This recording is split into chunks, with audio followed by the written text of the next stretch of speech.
Assalamualaikum warahmatullahi wabarakatuh. Apa kabar hari ini? Semoga selalu sehat dan diberkahi.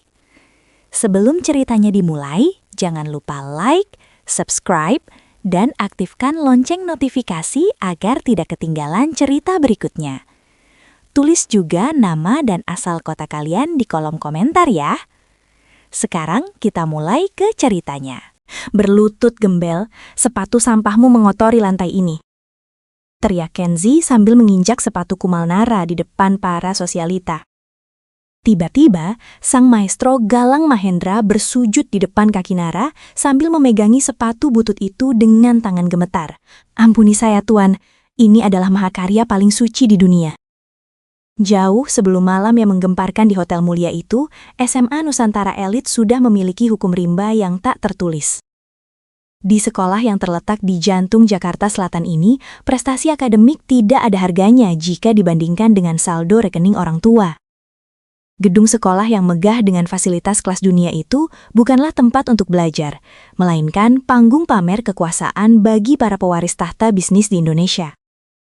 Nara Effendi adalah anomali di tempat ini. Dia masuk melalui jalur beasiswa penuh, sebuah prestasi yang bagi siswa lain justru dianggap sebagai aib. Di mata geng The Sultans, Nara hanyalah hama yang tidak sengaja menyelinap ke dalam taman bunga yang indah. Pagi itu, suasana di koridor utama mendadak tegang saat Nara berjalan menuju kelasnya. Setiap langkah yang diambil Nara selalu diikuti oleh tatapan jijik dan bisik-bisik menghina. Penyebab utamanya adalah sepatu kets tua yang ia kenakan. Sepatu itu sudah pudar warnanya, solnya menipis, dan ada jahitan kasar di beberapa bagian. Sangat kontras dengan lantai marmer sekolah yang berkilau. Tahan nafas kalian semuanya, baunya sudah mulai tercium. Teriak Kenzi sambil tertawa meremehkan. Kenzi, sang pemimpin The Sultans, berdiri di tengah koridor dengan tangan terlipat di dada. Ia mengenakan jam tangan mewah yang harganya cukup untuk membeli sebuah rumah, sementara tatapannya tertuju pada sepatu butut Nara. Kenzi sengaja menjulurkan kakinya saat Nara lewat. Nara yang sedang memeluk buku-bukunya tidak sempat menghindar. Ia tersandung dan jatuh tersungkur di lantai. Buku-bukunya berhamburan, dan yang paling parah, salah satu sepatunya yang sudah rapuh itu terlepas, memperlihatkan kaos kaki yang juga sudah banyak tambalan. Tawa meledak di seluruh koridor. Bella Dananjaya, gadis cantik yang selalu berada di samping Kenzi, hanya melirik sekilas dengan tatapan dingin seolah melihat sampah yang berserakan. Kenzi mendekat, lalu dengan sengaja menginjak sepatu butut Nara yang tergeletak di lantai. Sepatu ini, apa ini diambil dari tempat pembuangan sampah Bantar Gebang Nara? Tanya Kenzi dengan nada sarkastik. Ia kemudian menekan sepatunya lebih keras, hingga terdengar bunyi krek dari sol sepatu Nara yang memang sudah rapuh. Sekolah ini adalah tempat untuk para penguasa masa depan, bukan tempat penampungan gembel. Sadarlah pada posisimu. Meskipun dipermalukan di depan umum, tidak ada amarah yang meledak dari wajah Nara. Ia hanya menarik nafas panjang, lalu perlahan bangkit berdiri. Dengan tenang, ia memunguti buku-bukunya satu persatu. Ekspresinya datar, seolah semua hinaan itu hanyalah angin lalu. Ketenangan Nara ini justru membuat Kenzi semakin geram. Baginya, orang miskin harusnya gemetar ketakutan, bukan bersikap seolah mereka setara. Setelah Kenzi dan kawan-kawannya pergi sambil terus tertawa, seorang siswa mendekati Nara. Dia adalah Mahardika Cakramala, satu-satunya orang di SMA Nusantara Elit yang berani berbicara dengan Nara tanpa nada mengejek. Dika membantu Nara memunguti sisa bukunya dan memberikan kembali sepatu butut itu dengan raut wajah cemas. "Nar, lu harusnya lebih hati-hati," bisik Dika pelan, sambil melirik ke arah geng Kenzi yang sudah menjauh. "Gue tahu lu pintar, tapi di sini kecerdasan gak bisa melindungi lo. Kenzi itu kejam, dia punya kuasa buat ngusir siapapun yang dia mau dari sekolah ini.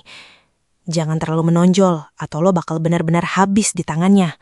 Nara menerima sepatunya, menatap jahitan kasar di bagian sampingnya dengan pandangan yang sulit diartikan. Ada sedikit kilatan di matanya yang tak terbaca oleh siapapun.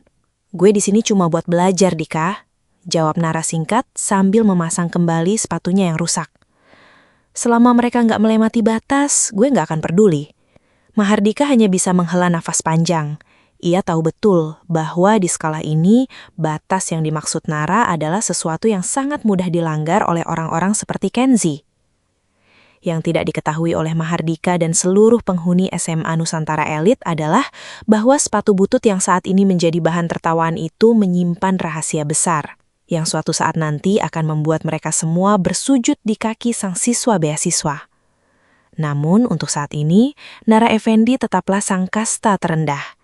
Si hama yang hanya bisa menunduk di balik bayang-bayang kemewahan Jakarta.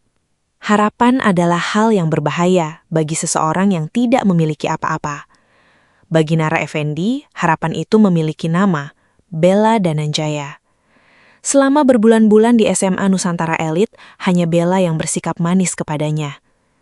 Gadis itu sering meminta bantuan Nara untuk mengerjakan tugas-tugas sulit, dan sebagai imbangannya, Bella memberikan senyuman yang membuat Nara merasa bahwa dunia tidak sepenuhnya membencinya. Sore itu, sebuah pesan singkat masuk ke ponsel Nara yang layarnya sudah retak. Bella mengajaknya bertemu di sebuah kafe di kawasan Senopati, salah satu titik paling bergengsi di Jakarta Selatan.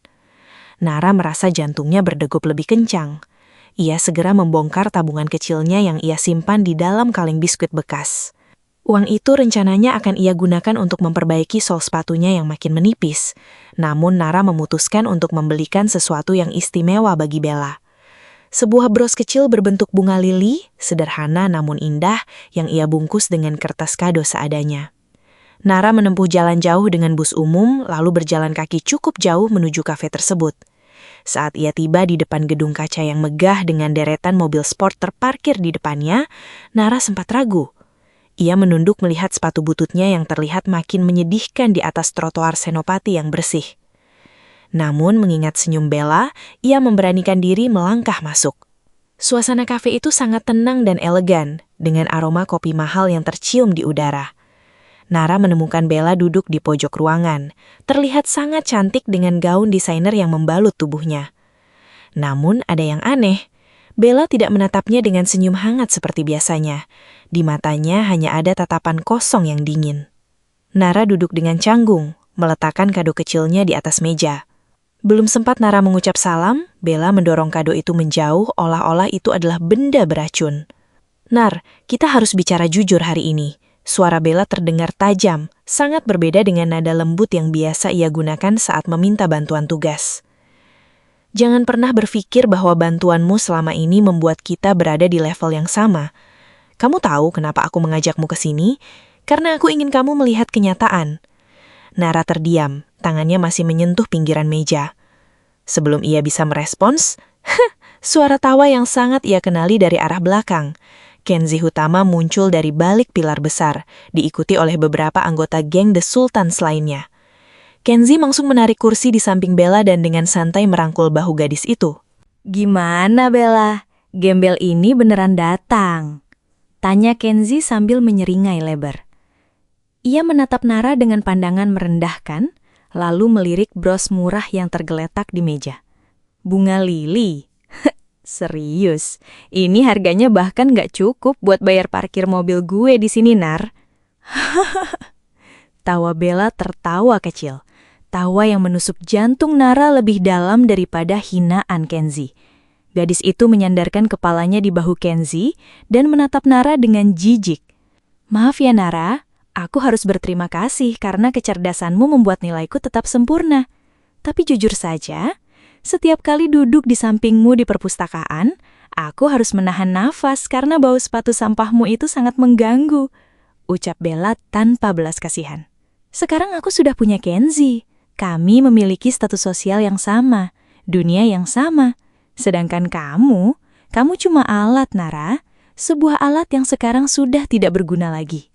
Kenzi mengambil bros pemberian Nara, lalu dengan sengaja menjatuhkannya ke lantai. Dengan gerakan lambat, Kenzi menginjak bros itu dengan sepatu kulit mahalnya hingga terdengar suara prak. Bros itu hancur berkeping-keping. "Dengar, gembel beasiswa." Kenzi mendekatkan wajahnya ke arah Nara, suaranya merendah namun penuh ancaman. "Bella adalah milikku. Semua yang ada di sekolah ini adalah milikku. Jangan pernah bermimpi bisa menyentuh apa yang jadi milik penguasa. Mulai besok, hidupmu di sekolah akan jauh lebih sulit dari sebelumnya. Anggap saja ini adalah sambutan resmi, karena kamu sudah berani punya perasaan pada pacar Kenzi Hutama." Para pengunjung kafe lainnya mulai menoleh, memperhatikan drama yang terjadi. Beberapa dari mereka berbisik-bisik sambil melihat penampilan Nara yang sangat kontras dengan kemewahan kafe tersebut. Nara tetap terpaku di kursinya. Wajahnya tertunduk, tangannya mengepal di bawah meja. Rasa sakit karena dikhianati oleh satu-satunya orang yang ia percayai terasa begitu menyesakan. Namun, di balik tundukan kepalanya, mata Nara tidak lagi memancarkan kesedihan. Ada api yang mulai menyala di sana. Ia menyadari bahwa di dunia ini, kebaikan hati hanyalah mata uang yang tak laku. Hanya kekuasaan yang bisa membuat orang-orang seperti Kenzie dan Bella bungkam. Nara perlahan berdiri. Ia tidak mengatakan sepatah kata pun. Ia tidak membalas hinaan mereka, tidak juga menangis. Ia hanya menatap brosnya yang sudah hancur di bawah sepatu Kenzie, lalu menatap Bella untuk terakhir kalinya. Seolah menghapus wajah gadis itu dari ingatannya selamanya. Nara berbalik dan berjalan keluar dari kafe dengan langkah yang tenang. Di belakangnya, tawa Kenzie dan Bella pecah, bergema di seluruh ruangan kafe mewah itu. Mereka merasa telah menang. Mereka merasa telah menghancurkan martabat Nara. Mereka tidak sadar bahwa pengkhianatan di Senopati sore itu adalah awal dari kehancuran yang akan segera menimpa kerajaan bisnis keluarga mereka. Karena singa yang sedang tidur telah terbangun, dan ia tidak butuh waktu lama untuk merobek topeng kesombongan mereka semua. Pengkhianatan di Senopati hanyalah makanan pembuka bagi penderitaan Nara Effendi. Keesokan harinya, suasana di SMA Nusantara Elit terasa jauh lebih mencekam bagi sang siswa beasiswa. Kabar tentang Nara yang dibuang oleh Bella Dananjaya menyebar secepat api yang membakar padang rumput kering. Di setiap sudut koridor, tatapan menghina dan tawa tertahan seolah menjadi dinding yang menghimpit langkahnya. Namun, Kenzie Hutama bukanlah tipe orang yang cepat merasa puas. Baginya, menghancurkan hati seseorang hanyalah langkah awal. Ia ingin menghancurkan martabat Nara hingga ke dasarnya. Saat jam istirahat tiba, Nara berjalan menuju lokernya untuk mengambil buku pelajaran berikutnya. Namun, langkahnya terhenti saat melihat Kenzie, Bella, dan anggota geng The Sultans lainnya sudah berdiri melingkar di depan lokernya, menanti dengan senyum penuh kemenangan. Wah, pahlawan kesiangan kita sudah datang. Celetuk Kenzie sambil memainkan sebuah botol plastik berisi cairan bening di tangannya. Aroma cajam kimia yang menyengat langsung menusuk hidung, memenuhi area ruang loker yang mewah itu. Nara tidak menjawab. Ia mencoba mengabaikan mereka dan meraih kunci lokernya. Namun dengan gerakan kasar, Kenzie mendorong bahu Nara hingga ia terbentur ke pintu besi loker. Kenzie kemudian merogoh tas olahraga Nara yang terbuka dan menarik keluar sepatu kets butut yang selalu menjadi bahan tertawaan itu. Nara, gue perhatiin lo sayang banget sama sampah ini. Sampai-sampai Bella harus tutup hidung setiap kali di dekat lo. Ujar Kenzie sambil mengangkat sepatu itu tinggi-tinggi. Gue pikir sepatu ini butuh sedikit perawatan supaya baunya hilang. Wajah Nara yang biasanya sedingin es tiba-tiba berubah. Matanya membelalak ketakutan saat melihat sepatu itu ada di tangan Kenzie. Kenzie, kembalikan! Jangan sentuh sepatu itu! Kembalikan? Jangan sentuh sepatu itu. Suara Nara terdengar rendah, namun ada getaran kecemasan yang tak bisa ia sembunyikan. Melihat reaksi Nara, Kenzie justru semakin bersemangat. Ia menyadari bahwa ia telah menemukan kelemahan terbesar Nara. Oh, jadi gembel ini bisa panik juga. Kenapa? Apa ini barang paling mahal yang pernah lo punya? Atau ini hasil mungut dari mayat di pinggir jalan? Tanpa peringatan, Kenzie membuka tutup botol kimia itu. Dengan ekspresi haus darah, ia menuangkan cairan korosif tersebut langsung ke atas sepatu kets tua milik Nara. Suara desisan halus terdengar saat cairan itu mulai merusak kain dan sol sepatu yang sudah rapuh. Warna sepatu yang tadinya pudar kini mulai menghitam dan melepuh, menciptakan lubang-lubang besar di permukaannya. Tidak! Nara berteriak, sebuah reaksi emosional yang belum pernah dilihat oleh siapapun di sekolah itu. Ia berusaha merampas sepatunya, namun dua orang anggota geng Kenzie segera menahan lengannya dengan kuat, memaksa Nara untuk menyaksikan mahakarya yang hancur itu. Nara menatap sepatunya yang kini tak berbentuk dengan pandangan hancur. Bagi orang lain, itu hanyalah sepatu rusak yang layak dibuang. Namun bagi Nara, sepatu itu adalah satu-satunya jembatan memorinya dengan sosok pria tua misterius yang dulu menyelamatkannya dari jalanan dingin Jakarta. Pria yang memberinya harapan, memberinya identitas, dan menjanjikan bahwa suatu hari nanti, sepatu ini akan membawanya ke puncak dunia. Sekarang, kenangan itu tampak meleleh di depan matanya sendiri. Kenzi tertawa berhak-bahak melihat kehancuran di mata Nara. Ia melempar sepatu yang sudah rusak itu ke lantai, tepat di depan kaki Nara yang gemetar. Aduh, maaf ya, kayaknya gue terlalu banyak nuang cairannya. Sepatu sampah lo sekarang benar-benar jadi sampah. Bella dan Nanjaya yang berdiri di samping Kenzi hanya melipat tangan, menatap Nara dengan senyum sinis. Sudahlah Nar, anggap saja ini bantuan dari kami supaya kamu berhenti memakai barang memalukan itu di sekolah ini. Kenzi kemudian merogoh saku celananya dan mengeluarkan selembar uang Rp100.000 yang sudah lecek. Dengan gerakan merendahkan, ia menjatuhkan uang itu di atas sepatu Nara yang masih berasap karena zat kimia. Nih, ambil, pakai buat beli sepatu baru di pasar kaget. Itu sudah lebih dari cukup buat kasta kayak lo. Ejek Kenzi, ia kemudian memberi kode kepada teman-temannya untuk pergi.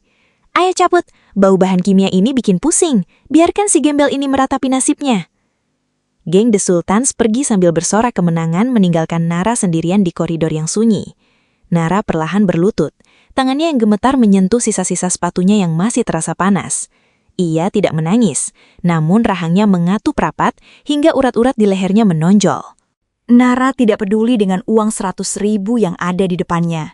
Ia mengambil sepatu rusak itu dan mendekapnya erat di dada, seolah-olah sedang memeluk nyawanya sendiri. Di dalam benaknya, suara sang mentor kembali bergema.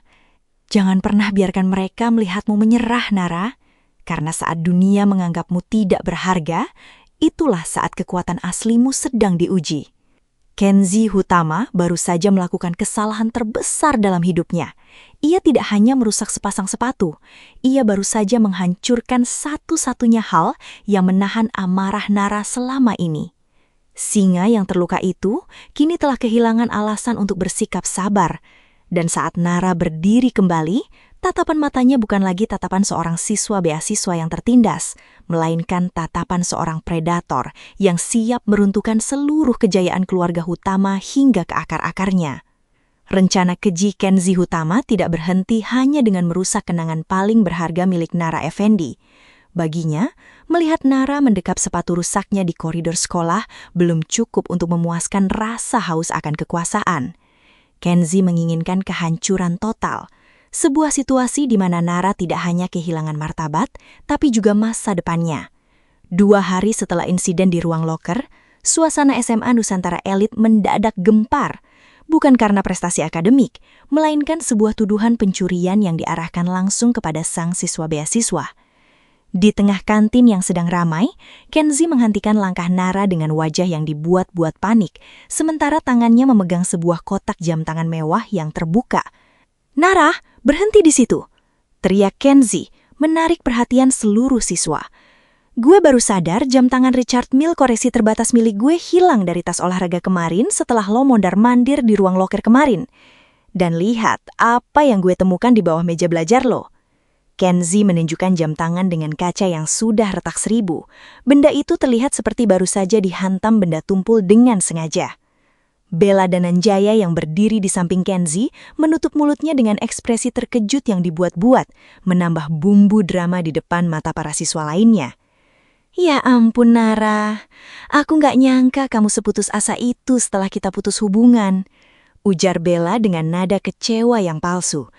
"Tapi merusak jam tangan seharga 500 juta rupiah, itu sudah masuk ranah kriminal."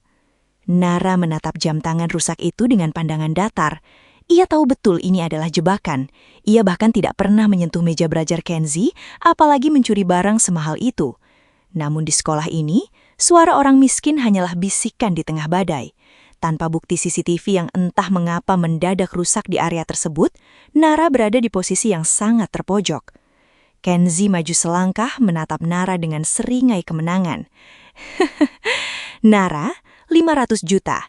Uang sebanyak itu nggak akan bisa dihasilkan oleh keluarga lo bahkan kalau mereka kerja 7 turunan. Pilihan lo cuma 2. Gue lapor polisi sekarang dan lo mendekam di penjara, atau lo bayar ganti ruginya sekarang juga." Nara tetap diam, tangannya mengepal di balik saku celananya.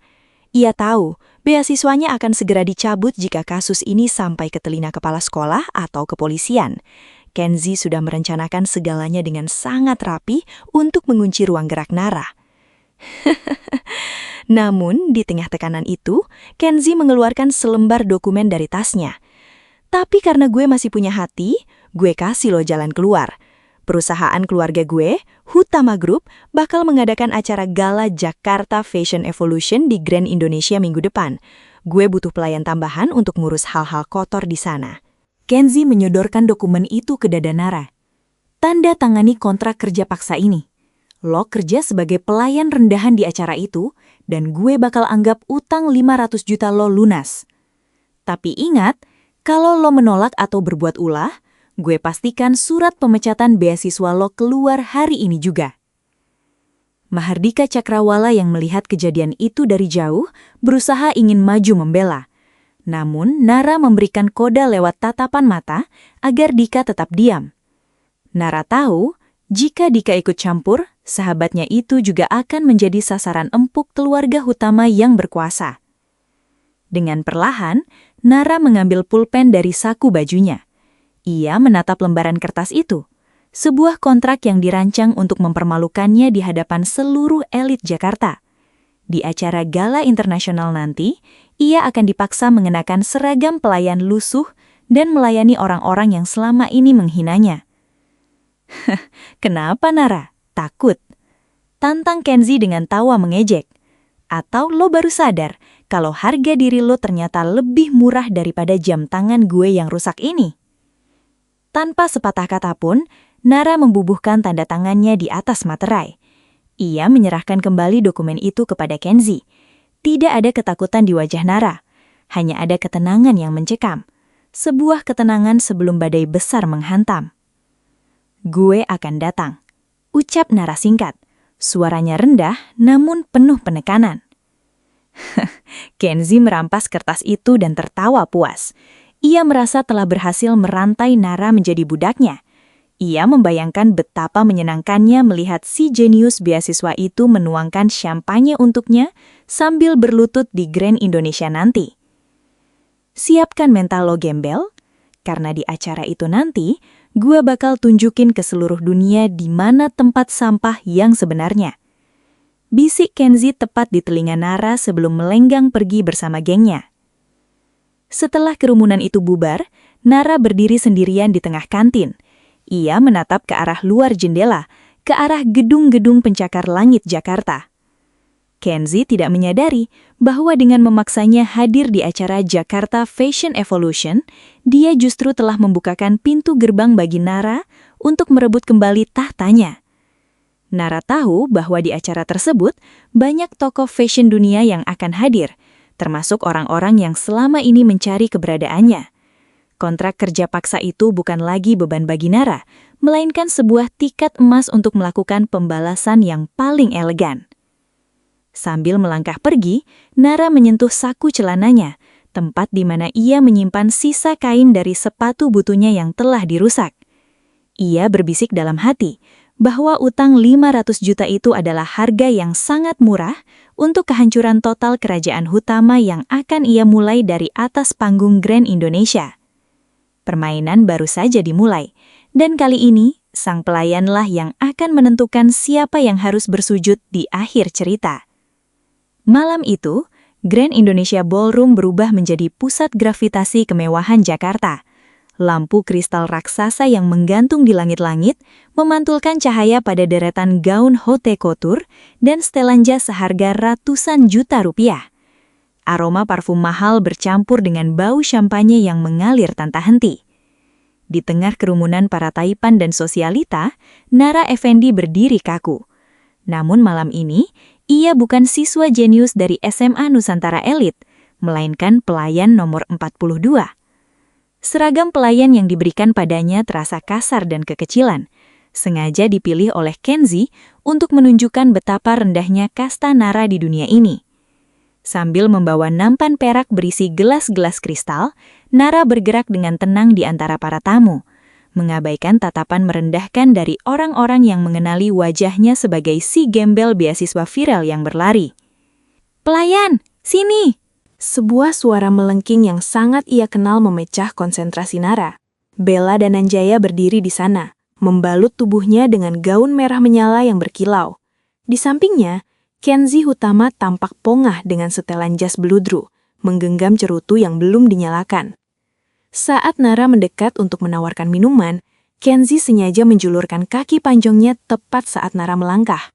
Keseimbangan Nara goyah, nampan perak itu miring drastis, dan 2 gelas sampahnya jatuh menghantam lantai marmer dengan suara pecah yang memekakan telinga. Cairan kuning keemasan itu memercik ke sepatu kulit mahal Kenzi dan ujung gaun Bella. Suasana di sekitar mereka seketika hening. Ratusan pasang mata kini tertuju pada Nara yang mematung di tengah pecahan kaca. "Aduh, Nara, lihat apa yang kamu lakukan!" Bella berteriak dengan nada dramatis, menarik perhatian lebih banyak tamu. "Kamu tahu tidak berapa harga gaun ini? Kamu bahkan tidak akan bisa membayarnya meskipun kamu menjual ginjalmu." Haha, Kenzi tertawa hambar sambil perlahan menghapus percikan air di sepatunya dengan saku tangan sutra. "Gue sudah bilang kan, gembel tetaplah gembel. Mau dipakaikan seragam semahal apapun, mentalnya tetap mental sampah pasar. Sekarang lihat, lo merusak momen pembukaan gala paling bergengsi di Indonesia." Seorang manajer acara berlari mendekat dengan wajah pucat, membungkuk berkali-kali pada Kenzi. Kenzi hanya memberikan isyarat tangan agar Nara tidak dipecat dulu. Ia belum puas. Ia ingin Nara tetap di sana, merangkak di bawah kakinya sepanjang malam. "Jangan dipecat dulu, Pak Manajer," ucap Kenzi dengan seringai licik. "Biarkan dia membersihkan pecahan ini dengan tangannya sendiri, biar dia sadar di mana tempatnya yang sebenarnya." Nara tidak membantah. Dengan wajah tanpa ekspresi, ia berlutut di atas lantai marmer yang dingin. Satu persatu ia memunguti pecahan kaca tajam itu dengan tangan kosong. Ujung jarinya teriris, darah segar mulai menetes dan bercampur dengan sisa sampahnya di lantai. Namun Nara tidak meringis sedikit pun. Matanya tetap fokus, sedalam samudra yang menyimpan badai. Sementara itu, jauh di sudut area VIP yang lebih tenang, Mahardika Cakrawala duduk dengan gelisah. Ia tidak mempedulikan kemewahan di sekitarnya. Matanya tertuju pada layar tabletnya, di mana sebuah foto buram dari sisa-sisa sepatu Nara yang hancur sedang ia telusuri melalui database arsip fashion internasional. Dika telah menghabiskan waktu berjam-jam mencoba mencari tahu mengapa Nara begitu hancur saat sepatu butut itu dirusak. Awalnya, ia hanya berpikir itu adalah kenangan emosional. Namun semakin ia meneliti pola jahitan tersembunyi di bagian tumit yang sempat ia potret diam-diam, jantung Dika berdetak makin kencang. "Mustahil," bisik Dika pelan. Ia menemukan artikel lama dari sebuah majalah fashion underground di Paris. Artikel itu membahas tentang The Phoenix 001, yaitu sebuah prototipe sepatu yang dibuat oleh Galang Mahendra sebelum ia menjadi legenda di era 90-an. Sepatu itu dikabarkan hanya ada di satu dunia, dan diberikan kepada sosok misterius yang merupakan guru sekaligus penyelamat hidup Galang saat sang desainer masih menjadi gelandangan di jalanan Eropa. Dika memperbesar foto jahitan di layar tabletnya dan membandingkannya dengan sketsa asli Galang Mahendra yang bocor di internet. Identik. Tidak ada keraguan lagi. "Nara, siapa sebenarnya kakek yang memberikan sepatu ini kepadamu?" gumam Dika dengan tangan gemetar. Ia mulai menyadari bahwa selama ini mereka semua bukan sedang merundung seorang pemuda miskin, melainkan sedang membangunkan seekor naga yang memegang kunci kekuasaan industri fashion dunia. Kembali ke tengah ballroom, Kenzi semakin menjadi-jadi. Ia sengaja menjatuhkan abu cerutunya tepat di atas punggung tangan Nara yang sedang memunguti kaca. "Kerja yang bersih, pelayan. Jangan sampai ada satu butir debu pun yang tertinggal di depan kaki gue." Ejek Kenzi sambil menginjak tangan Nara dengan ringan, menekan luka irisannya. Nara mendongak. Untuk pertama kalinya malam itu, matanya bertemu dengan mata Kenzi. Tidak ada ketakutan, hanya ada tatapan dingin yang membuat bulu kudut Kenzi meremang seketika. "Kenzi," suara Nara terdengar rendah, hampir seperti bisikan predator. "Kau baru saja menyia-nyiakan kesempatan terakhirmu untuk meminta maaf." "Gasp!" Kenzi tersentak, namun ia segera menutupinya dengan tawa keras untuk menenangkan kegelisahan hatinya yang mendadak muncul. "Minta maaf? Pada lo. Halu lo ketinggian, Nar. Tepat saat itu, pintu besar ballroom terbuka lebar. Trompet tanda kedatangan tamu agung berbunyi. Hadirin sekalian, sambutlah sang maestro, legenda fashion dunia dari Paris, Galang Mahendra. Seluruh lampu spot langsung mengarah ke pintu masuk. Kenzi dan Bella segera merapikan pakaian mereka, bersiap untuk menjilat sang desainer demi kontrak eksklusif. 1 detik kemudian, mereka tidak sadar bahwa saat Galang Mahendra melangkah masuk, matanya tidak tertuju pada dekorasi mewah atau para pemilik modal, melainkan langsung terkunci pada sosok pemuda berseragam pelayan yang sedang berlutut di atas pecahan kaca. Badai yang sesungguhnya baru saja dimulai. Pintu utama ballroom yang berlapis emas itu terbuka perlahan, memberikan jalan bagi sosok yang menjadi alasan mengapa seluruh konglomerat Jakarta berkumpul malam itu. Galang Mahendra melangkah masuk dengan aura yang begitu dingin dan dominan, seolah-olah lantai marmer yang ia injak adalah panggung runway di Paris. Ia tidak mengenakan setelan jas biasa, ia memakai jubah panjang rancangannya sendiri, yang tampak seperti perpaduan antara seni dan kekuasaan. Di belakangnya, barisan pengawal bertubuh tegap memastikan tidak ada satupun orang asing yang bisa menyentuh sang maestro. Suasana yang tadinya bising dengan tawa sombong Kenzi Hutama dan rengekan Bella Dananjaya seketika berubah menjadi sunyi senyap yang mencekam.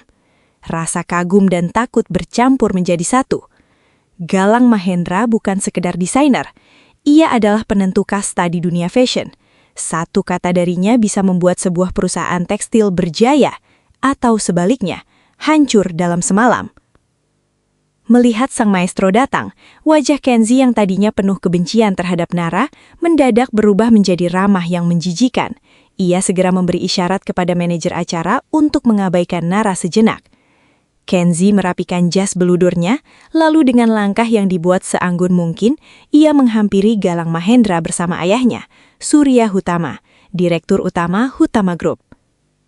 Surya Hutama membungkuk rendah, sebuah pemandangan langka bagi pria yang biasanya membuat orang lain bersujud padanya. Tuan Galang, sebuah kehormatan luar biasa. Anda berkenan hadir di acara kecil kami. Saya Surya Hutama dan ini putra saya Kenzi. Kami sudah menyiapkan kontrak eksklusif yang akan membawa nama Hutama Group dan karya Anda mendominasi pasar Asia. Galang Mahendra berhenti melangkah. Ia melepaskan kacamata hitamnya, menatap Surya dan Kenzi dengan pandangan yang datar dan kosong. Tidak ada senyum, tidak ada jabat tangan. Ia bahkan tidak melirik dokumen kontrak yang disodorkan asisten Surya. Baginya, kata-kata mereka hanyalah kebisingan yang mengganggu telinganya. Aku kesini bukan untuk menandatangani kertas sampah. Suara Galang terdengar rendah namun tajam, menggema di seluruh sudut ruangan. Aku kesini untuk mencari the eternal soul, sesuatu yang murni, sesuatu yang tidak bisa dibeli dengan uang receh kalian. Kenzi tersenyum kaku, berusaha menutupi rasa malunya karena diabaikan di depan para sosialita. Tentu saja Tuan Galang, kami paham jiwa seni Anda. Silahkan nikmati koleksi terbaru kami di atas panggung nanti. Semua itu dibuat khusus untuk menyambut selera tinggi Anda. Namun Galang sama sekali tidak mendengarkan. Matanya yang tajam mulai menyapu seluruh ruangan. Ia mencari sesuatu atau seseorang yang selama bertahun-tahun ini menghantui pikirannya. Pencariannya ke Indonesia bukan tanpa alasan.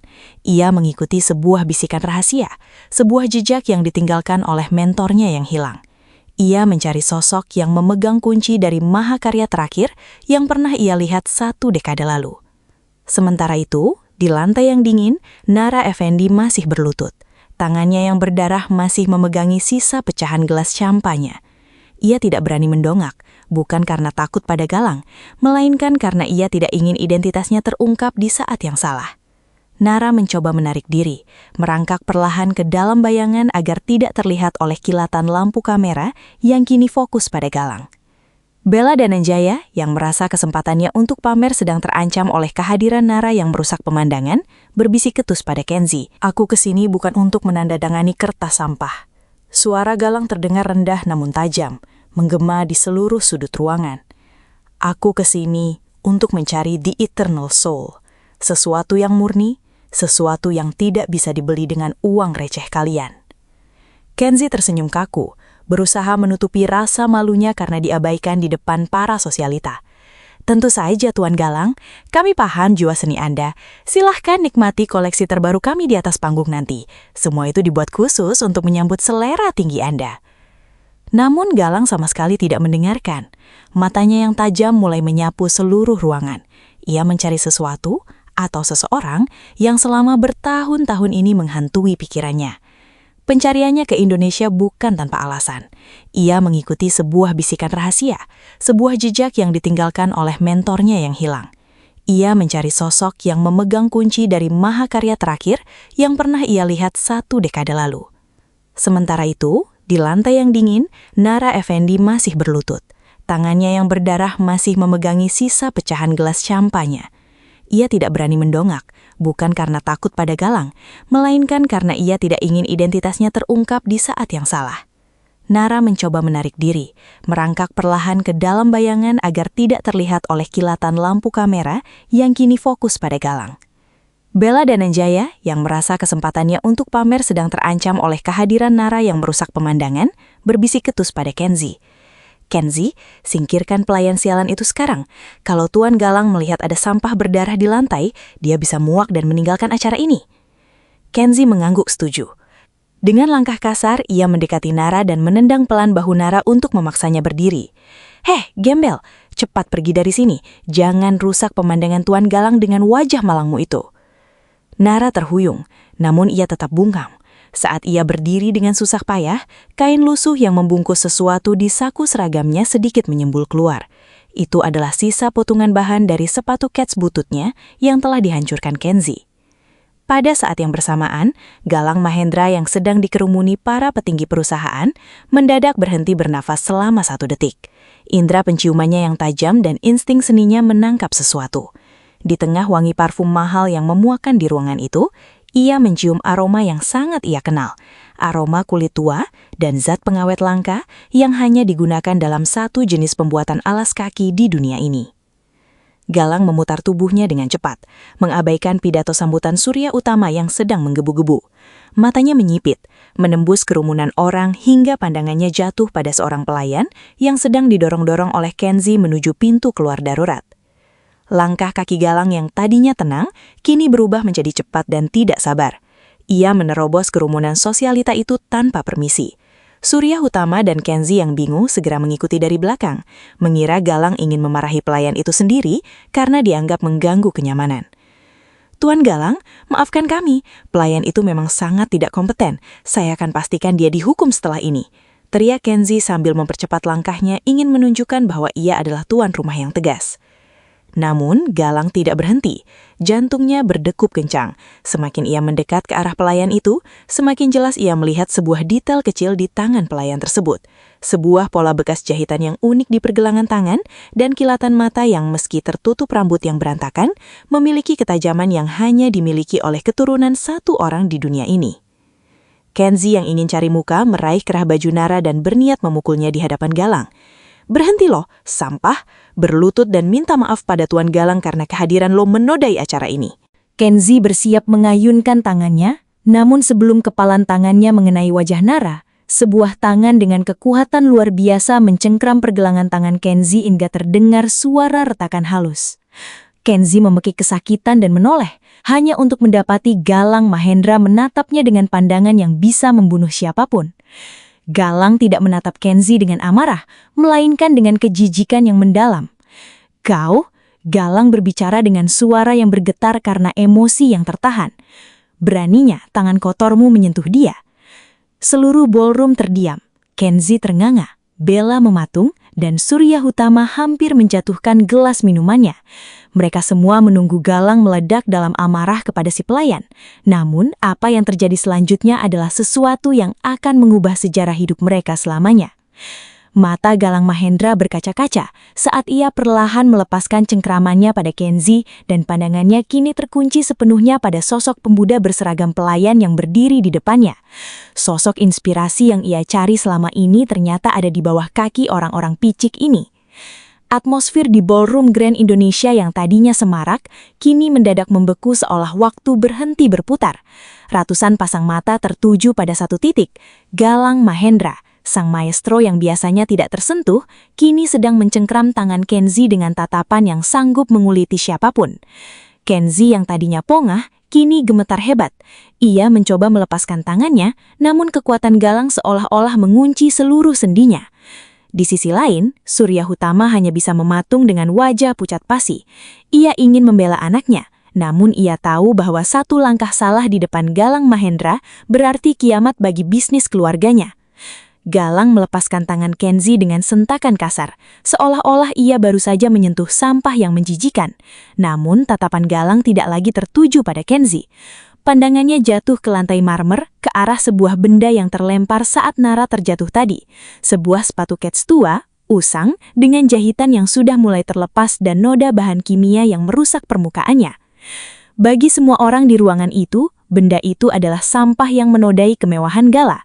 Namun bagi Galang Mahendra, benda itu adalah cahaya yang selama 10 tahun ini ia cari di seluruh penjuru dunia. Langkah kaki Galang yang biasanya mantap, kini mendadak goyah. Ia berjalan perlahan mendekati sepatu butut itu dengan tangan yang gemetar. Seluruh hadirin menahan napas. Mereka mengira Galang akan mengamuk karena ada barang rongsokan di acara besarnya. Kenzi bahkan sudah bersiap untuk tertawa, mengira Nara akan benar-benar dihabisi oleh sang maestro. Namun kenyataan justru menghantam mereka lebih keras dari badai manapun. Di depan mata para konglomerat, sosialita, dan kamera media, sang maestro Galang Mahendra perlahan menekuk lututnya. Sang legenda fashion dunia itu bersujud di lantai marmer, tepat di depan kaki Nara Effendi yang masih terduduk lemas. Air mata mulai mengalir membasahi pipinya saat ia mengusap jahitan tersembunyi di bagian tumit sepatu tersebut. Suara Galang terdengar serak dan penuh emosi saat ia akhirnya memecah keheningan. Konstruksi asimetris, teknik jahitan buta The Hidden Soul, dan material organik yang hanya diproduksi sekali dalam sejarah manusia. Tidak salah lagi. Galang mendongak, menatap Nara dengan pandangan yang penuh rasa hormat dan penyesalan yang mendalam. The Phoenix 001. Ini adalah prototipe tunggal di dunia yang saya buat khusus untuk mentor saya. Satu-satunya orang yang menyelamatkan hidup saya saat saya masih menjadi gelandangan di jalanan Paris. Kenzi Hutama terganga, napasnya terasa sesak. Tuan Galang, apa maksud Anda? Itu cuma sepatu sampah yang dipakai si gembel beasiswa ini. Saya bahkan memberikan dia uang Rp100.000 untuk membeli sepatu baru yang lebih layak. Galang Mahendra berdiri dengan perlahan, namun auranya kini berkali-kali lipat lebih mencekam. Ia menatap Kenzi dengan tatapan yang penuh kebencian. Uang 100.000? Kau menghina benda ini dengan uang recehmu? Sepatu yang kau anggap sampah ini memiliki nilai asuransi $50 juta di pasar gelap fashion internasional. Dan bukan karena harganya, tapi karena sepatu ini adalah simbol dari kaisar fashion yang sebenarnya. Galang kembali menatap Nara. Lalu ia membungkuk sangat rendah, sebuah penghormatan tertinggi yang hanya diberikan kepada seorang atasan atau tuan besar. Maafkan keterlambatan saya, Tuan Muda Nara. Selama bertahun-tahun, saya mencari keberadaan pewaris sah dari Maestro Effendi. Saya tidak menyangka akan menemukan cucu angkat dari guru saya dalam kondisi yang begitu terhina di negeri ini. Seluruh ruangan seketika riuh dengan bisikan yang panik. Nama Effendi bukan sekadar nama biasa di dunia fashion global. Ia adalah legenda yang membangun fondasi industri fashion modern sebelum menghilang dari publik. Dan kini, pemuda yang selama ini mereka bully sebagai hama dan pelayan, terungkap sebagai pewaris tunggal dari kekaisaran tersebut. Surya Hutama hampir pingsan di tempatnya berdiri. Ia menyadari bahwa anaknya, Kenzi, baru saja menendang harimau yang sedang tidur. Kontrak eksklusif yang ia impikan hancur berkeping-keping dalam 1 detik. Galang Mahendra berbalik ke arah kerumunan, suaranya menggelegar memenuhi ballroom. Dengarkan baik-baik. Mulai detik ini, siapapun yang berurusan dengan Nara Effendi berarti berurusan langsung dengan seluruh jaringan bisnis Mahendra Global di Paris, Milan, dan New York. Dan untuk keluarga Hutama, Galang melilik sepatu Nara yang sudah rusak karena cairan kimia. Kalian telah merusak mahakarya suci ini. Harga diri Tuan Muda Nara tidak bisa kalian bayar bahkan jika kalian menjual seluruh aset Hutama Group sampai ke akar-akarnya. Nara Effendi perlahan berdiri. Ia menyeka darah dari ujung jarinya dengan wajah yang tetap tenang, namun kini ada otoritas yang tak terbantahkan dalam sorot matanya. Ia menatap Kenzi dan Bella yang kini bersimpuh di lantai karena kaki mereka yang lemas. Kebenaran telah terungkap. Topeng kemiskinan yang selama ini Nara pakai bukan karena ia tidak punya apa-apa, melainkan karena ia sedang menunggu saat yang tepat untuk melihat siapa yang benar-benar manusia dan siapa yang hanya monster berbalut jas mewah. Dan malam ini, di bawah lampu kristal Grand Indonesia, roda kasta itu baru saja berputar dengan sangat kejam. Suasana di ballroom mewah itu mendadak terasa seperti pemakaman bagi keluarga Hutama. Surya Hutama, pria yang biasanya memegang kendali atas ekonomi Jakarta, kini tampak menua 10 tahun hanya dalam hitungan detik. Ia menatap layar ponselnya yang terus bergetar hebat. Berita tentang kemarahan Galang Mahendra tersebar lebih cepat dari api yang menyambar bensin. Galang Mahendra memutar tubuhnya, menatap asisten pribadinya dengan sorot mata yang sedingin es. Tanpa perlu berteriak, suaranya yang tenang justru terdengar lebih mengerikan bagi siapapun yang mendengarnya. Galang memerintahkan asistennya untuk segera memutuskan seluruh aliran dana, membatalkan kontrak produksi kain eksklusif, dan menarik semua saham Mahendra Global dari Hutama Group saat itu juga. Tidak ada negosiasi, tidak ada masa tenggang. Dalam hitungan menit, valuasi perusahaan keluarga Kenzi terjun bebas ke titik terendah. Kenzi Hutama berusaha merangkak maju, mencoba meraih ujung sepatu Galang Mahendra dengan tangan yang gemetar. Ia memohon dengan suara parau, mengklaim bahwa ini semua hanyalah salah paham remaja. Namun, Galang hanya menatap tangan Kenzi dengan tatapan jijik. Sang maestro dengan lantang mengumumkan di depan seluruh tamu bahwa mulai malam ini, Kenzi Hutama dan Bella Dananjaya secara resmi masuk ke dalam daftar hitam industri fashion internasional. Nama mereka akan menjadi racun bagi merek apapun, dan siapapun yang berani memberi mereka panggung akan berhadapan langsung dengan kekuatan hukum dan finansial Mahendra Global. Kini, seluruh perhatian tertuju pada Nara Effendi. Pemuda yang tadi berdiri kaku di tengah pecahan kaca, kini tampak memiliki aura yang luar biasa dominan. Nara tidak perlu lagi menyembunyikan jati dirinya. Ia berdiri tegak, membiarkan Galang Mahendra membungkuk di depannya untuk membersihkan noda sampahnya di celananya dengan sapu tangan sutra seharga puluhan juta rupiah. Galang menatap Nara dengan penuh pengabdian. Sang maestro yang dipuja dunia itu menawarkan diri untuk menjadi asisten pribadi Nara, memohon agar ia diizinkan untuk menebus dosa industri yang telah menghina pewaris sah dari gurunya. Para tamu yang tadinya ikut menertawakan Nara, kini mendadak mencoba mendekat dengan wajah-wajah penjilat, mencoba mencari perhatian sang tuan muda yang baru saja bangkit. Bella Dananjaya yang menyadari bahwa ia baru saja membuang berlian demi segenggam kerikil, menangis terseduh-seduh. Ia mencoba mendekati Nara, meraih lengannya dengan wajah yang memelas. Bella berbisik dengan nada penuh sesal, memohon maaf dan mengaku bahwa ia selama ini hanya terpaksa menuruti Kenzi karena tekanan sosial. Namun, Nara bahkan tidak melirik wajah Bella.